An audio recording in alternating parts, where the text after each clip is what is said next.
Hey everybody, welcome back to the second video of this build. So this is going to be about 70 plus kilowatt battery bank that I'm building for the solar storage. We're grid tie, but not selling to the grid.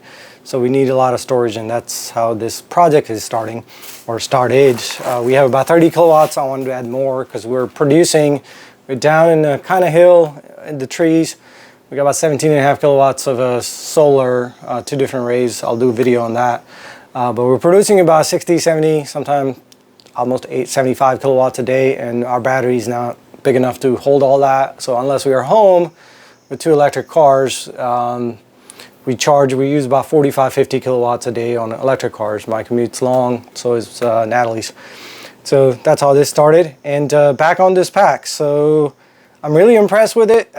It's got a good build quality. The chassis is strong, so I'm trying to utilize as many parts I can to make this work. I could just cut that out, take the packs out, just cut it 10 of these, 6 of these, get them closed. It'd be a smaller, I can stack them up, that kind of thing.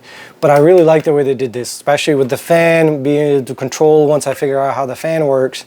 So I'm trying to utilize as many parts I can off of this pack, since it's brand new and is built like a tank. So first thing I want to do is check the voltage, because so one thing I did find on the back of the pack, that was one of the things I was looking to figure out, how to put a disconnect between each battery bank I'm going to have, because just in case I need to work on it, put a BMS, or I don't want to charge, or whatever reason, you always want to have a disconnect. So I found this on the back of the pack. It was in a little foam package. It's made by John, and it's got warning labels and stuff on it. But the most important thing here is the reading on it, and it's 1500 volt DC, 300 amps. So this is a 300 amp manual disconnect, and it's pretty neat because it goes in here and it locks in. So you pull this little tab out and it unlocks. So you slide it in. You can hear it click. That's just sitting there, and then you just push it in and it locks it in place, which is great. So to disconnect it, you just pull this out, and this pulls out, and it still sits there. There's a little clip here. You push that and it pulls out, which is great. So I don't have to design or figure out, not design, but figure out a disconnect out of this, because there's always good to have a manual disc. And this being 300 amp, that's plenty for this 48 volt battery, because the BMS, what I want to talk about next is what I'm going to be using is a battery hookup. I had really good, because I was going to go with these are 280 amp battery pack. So typically you go 300 amp, 20% over, just to make sure everything stays cool, everything works.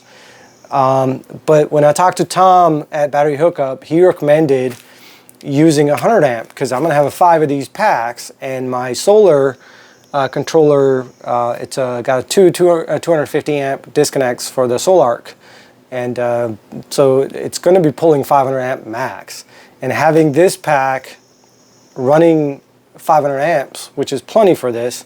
And I don't think I would be pulling, because most of the time we pull about well, it's 15,000 watts, so 150 amp and somewhere close to that.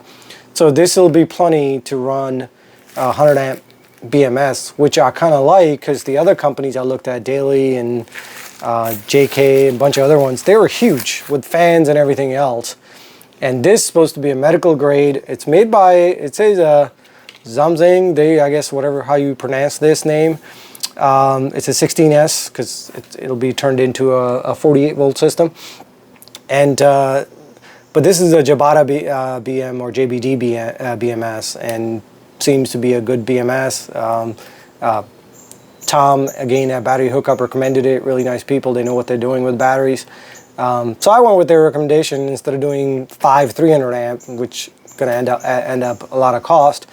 This was under $100. The thing I like about it, I was looking for RS485 so I can talk to Solarc with it, but it's missing that port here. But it does have a Bluetooth module that I ordered with it, and so I can have a little tablet with the battery, monitor or the way I can change these things. They have Android or Apple apps on it. I use Android, so it'd be easier. But with this, all I want this thing to do is kind of keep the pack balanced. They're never balanced perfectly, but kind of keep it balanced as good as it could, all the cells. So I think this was a good choice. And again, thanks Tom for recommending me something that works instead of, you know, something bigger that I really don't need. And that again goes to battery hookup. They really listens to what you need and give you what is best value, just like these packs are. $2,700 for one of these. It's pretty cheap. You know, 17 kilowatt for 2,700 bucks. That's brand new cells, A grade, welded. So this is going to work out. So the reason I have this out here, I want to figure out where I can put this. Easy thing. This is the original factory, or whoever designed this cell is a 20 SBMS, and I don't have no clue. It's designed by Kettle. It's got some numbers on it, so I can pull it up, but I'm not making a 20S pack. I'm making a 16S pack, 48 volt. So I can just kind of glue it here, but it's kind of look weird. So I'm going to figure out how to put this in a pack so it kind of organized. This channel is too small for it, and so that's why I have this out here. I want to figure out how to, as I disassemble, figure out how this whole thing's going to work out. The thing I really like about it is the wirings are really well organized. And I noticed there's 4 temperature sensors on this one. So there's one here, there's one on the pack over there, and there's one here, and then there's another one here. So the BMS I got, it's only got 2, so I'll be able to use at least 2 out of the 4. And it's got one that's on the BMS itself. So I'll be able to figure these 4 temperature sensor, at least use 2 out of the bank, because my pack, again, this is a 20S, so it's a 64 volt system, and I'm making it 48, so I'll be cutting somewhere around here. So this would be a 12 volt pack that's left out of this 48 volt pack or 60 volt pack. And my plan with these is basically take this 12, connect it to the next 12 and the next 12 and the next 12. That'll give me the 5th pack. So I got 4 of these. That'll make 5 packs, about 14 plus kilowatt each. Total about 70-ish. So what I'm going to do now is check the voltage. I haven't looked at any of that. Check the voltage, see what I'm getting. And, you know, because here it tells you it's a 17 kilowatt, 64 volts at a 280 amp hours. And that's what these, each cell is 280 amp hours each. You know, if you take that number, multiply by the cells, by the voltage, and then you get the actual size of it, which is 17.9 kilowatt. So I'm gonna take some reading and see where my negative, so these are negative and positive, positive and negative terminal, special connections. So I'm gonna take reading and see where we, I don't think I'll have anything here because the disconnect is out. And I'm hoping that disconnect is not a smart disconnect where you have to have the software enable, because I noticed there's 2 pins here, and I'm hoping that's not a remote trigger to trigger this pack to enable this. I'm hoping this is just a straight blade connectors. They make the connection, and this could be a remote disconnect for it, or connect, whatever you want to call it. If you're running this in a car or something where you can disable certain voltages or certain packs. So looking at here, I'm looking at 2 leads.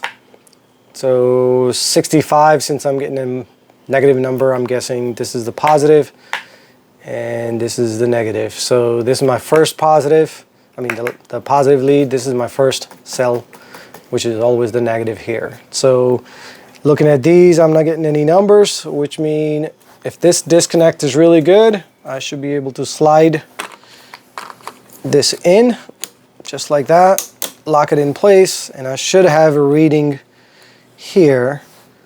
Yep, 65. So this disconnect works, and if I disconnect this, it should disconnect the pack.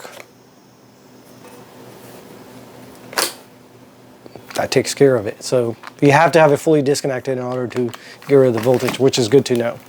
So that's out of the way.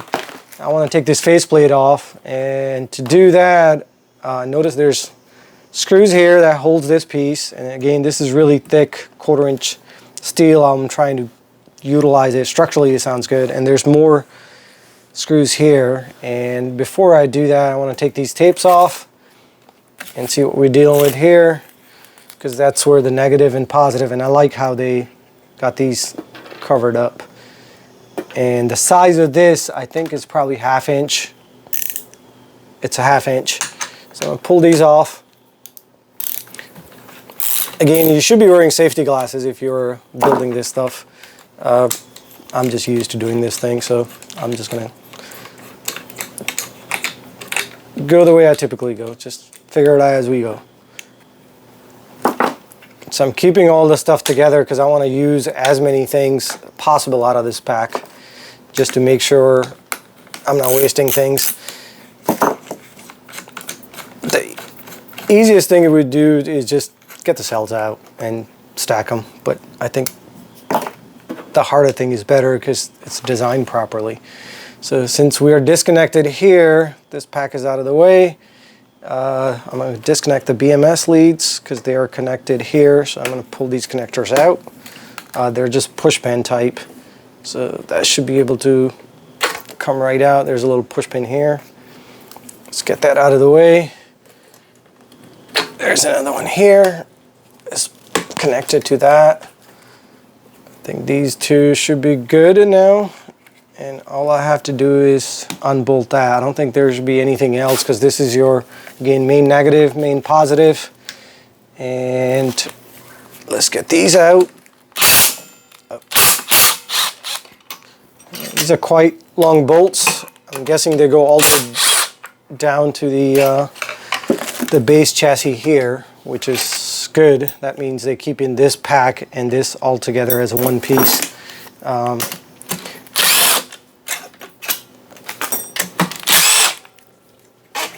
There's 4 of those, so 1 in each spot. And there's some here. These are short, so they're just connected to the front.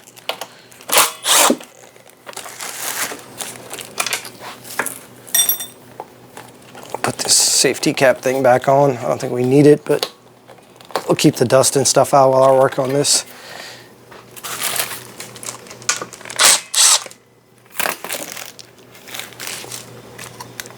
That's out of the way.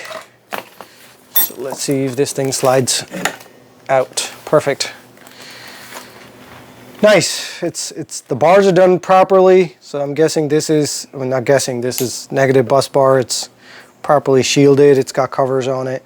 And it goes down here to the first bar, which is their proprietary connection. So I got to figure out how to either source these or use these or replace them with something that would work. Because you know, if I got to use these factory ones, it's going to be easier because you just pop them in and, you know, they're quick disconnect type. BMS, since I can't use, I'm probably going to get rid of it. And back here is your fan. I guess it blows in here. It looks like this is a long tunnel that this pan basically blows whatever air it picks up. I'll probably end up doing a filter on the front of it. It blows through here, comes out to the sides of each battery, and if you look at the battery, there's fins in here in between each cell. So they look like aluminum, similar material and similar shape, covering, plastic piece that covers them up to space the batteries out evenly. And this strap is, I guess, pre-tensioned, and this plate here that keeps everything compressed is casted. So it's a well-designed pack. It's not moving. If I'm doing this, it's sitting on 2x4s. I had to use pry bars to lift it up. It's quite heavy. Built like pretty heavy duty, and I had to lift it up on these piece of 2x4s because using pry bars. So use help. This piece is pretty strong. I noticed this is thicker than this piece right here. This is probably a 1/2 inch thick. So there might be a second place. So this might be a car or something strong that built it for, because the bottom is pretty heavy. So I guess it can take some beating if it needed to be. So it looks like I'll be able to use most of it. So the plan with this is, since this is the positive, this is the first cell negative, I think I'm going to go with the idea of keeping this as easy as possible. So putting this back together here, I'm going to try to reuse this positive out of this one. And I got to figure out how to put some terminal in here so I can connect the next pack to next pack. And as far as the negative goes, I think I'm going to start with these cells on this row and then come 6 down here and cut it right here. So that would be a 48 volt pack. With that, my negatives here, that means I can, if my BMS fits right here in this spot, and I can run the wire here and figure out a way to do a terminal somewhere here. I'll pull this out. So this side would be the negative bus bar for the 48, and this would be the positive side of the 48, and this would be the negative, because I'm going to leave this bar here, and that would connect to the next. This would be a 12 pack for the first one, 20 for the next one, and the 36 and 48. So I'll be able to build that 5th pack off of this one, bringing negative, positive, and all that. So only one pack would have a weird setup. If I do the easier way, would be 16, 4 connects the next 12 out of this one, and that would be my negative positive is going to be different, and I don't want that. I want to keep everything consistent so I can do a big bus bar, you know, that's capable of 1,000 volts easy to keep that. So I'll probably get a copper bar or something to run all of these terminals together once I figure out what I want to do with this terminal. And as far the BMS goes, because the size looks about perfect for that, so I think I'll be able to somehow secure it. And that's a thing I liked about this one. It's secure somewhere here, and I think I can just run the wires here, run the terminal inside of that, bring them out, and these leads I'll be able to tap into these since they're all color coded. Just kind of tap into these, tuck them right here, because this plate sits right over it, and that would keep everything just the way it was, and including the BMS here. And this would be plenty for the BMS to stick around here, because I'll be able to get the air through and have the whole pack cools down with it, and then having the sensors, the temperature sensors there, that would work out perfect. So I think I got a plan, and I'll keep you guys posted how this turns out, but I'm really liking the way this build quality is on this, because even the back bus bar over there, that's 1,000 volts, and you know, again, this is 300 amp disconnect. So only thing I had to buy for this is so far is the BMS, probably a couple of lugs to connect the next. So once I cut it, drill a hole, I'm going to put a lug right there and lug right here for the positive for the next bank. And, you know, just a couple of terminals, probably some 2-aught wires and a couple of bus bars. So far it's looking good. So I'll keep you guys posted. Wait for the next video, and I'll be modifying this piece because it seems like this fits here. So I'll be modifying this. Not this, but this whole case to make it where it's plug and play battery, as long as I can figure these out and get something for this side of the post. On that note, hopefully you're liking these videos. Please like, subscribe, and share, and help everybody out. Had a great day.